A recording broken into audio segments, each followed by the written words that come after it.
Hello, we're the video production team. I'm Audrey. I'm Kyle. And I'm Natalie. For this video, we were given the topic of resolving group issues. This is our presentation on the topic.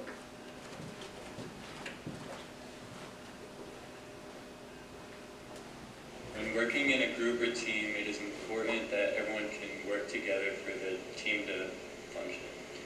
Conflict in groups can cripple the ability of that group to function and can ruin any chance it had to succeed. Because of this, it is key for everyone to know how to diffuse any arguments that may arise while working in a group. In this video, we'll explain how to diffuse any arguments in a group in 5 steps. First is identifying the problem. Second is finding a neutral leader to lead the discussion. Third, listening to everyone's viewpoint on the subject. Fourth is finding a middle ground or compromise. Fifth is performing a team-building exercise with the people who had the dispute. When a conflict happens in a team, the first step is identifying the problem. The sooner the problem is found, the easier it will be to resolve. So it is important that this process begins early. After the problem has been identified, finding a leader who has no strong feelings on either opinion will be the next step. An unbiased leader is most effectively able to hear out each side and provide a solution or a compromise that benefits the team as a whole. Why I feel it's important to find a person who is unbiased in a situation where there's an argument is because that person will look at both sides without trying to lean to one person more than the other. They're going to listen to both sides and they're going to make a rational decision based on the information that they're being given so that a fair compromise can be provided to the situation, depending on the situation. You know, like if this person feels this way and this person feels this way, they're going to listen to both sides. So it is important to find somebody who is not going to just say, well, I prefer this person better, so I think their ideas are better. They're going to listen to both sides and choose what's best for the problem and the best solution for that problem based on the information that's given to them.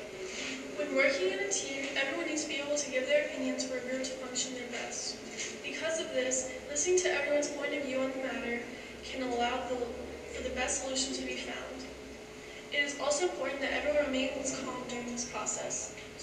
Today I'll talk to you about mediation. It's how we solve a problem where everybody's viewpoint gets to be answered. During mediation, the people with the conflict will come in and have a seat.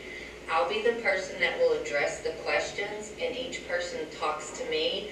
No interruptions, so one person will have a chance to say what they need to say about the question, and then the other person will. And they'll all address the information to me, and they're not looking at each other, so there can't be any escalation of emotions during that time. And once everybody can kind of talk it out, then we can move back. I can move back and be out of the middle of it, and they can come maybe to a compromise. Finding a middle ground or compromise is the next step in resolving a conflict. It's important that the leader takes either side's opinions into account when making this decision on the solution. If they feel like the leader was unfair or biased, it may lead to further argument. All right, it is important to find a middle ground when trying to resolve a conflict. In the area of discipline especially, it's important to investigate all the evidence before making a rash decision. If you don't, students would feel like it's unfair, or it could be based on just somebody's opinion, but you have to have the facts first from both sides before you make the judgment.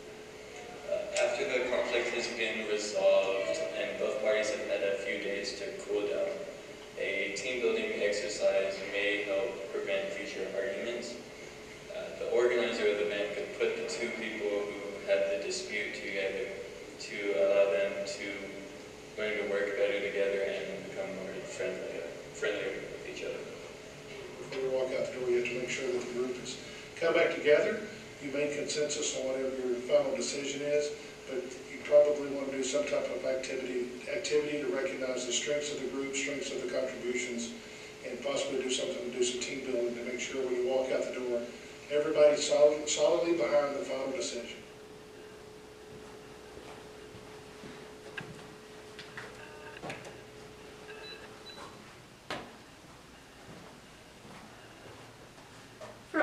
year, we used iMovie to edit.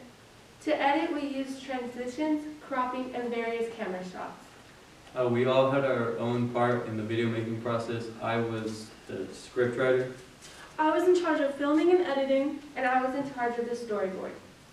We filmed on a Canon and used a MacBook Air for editing.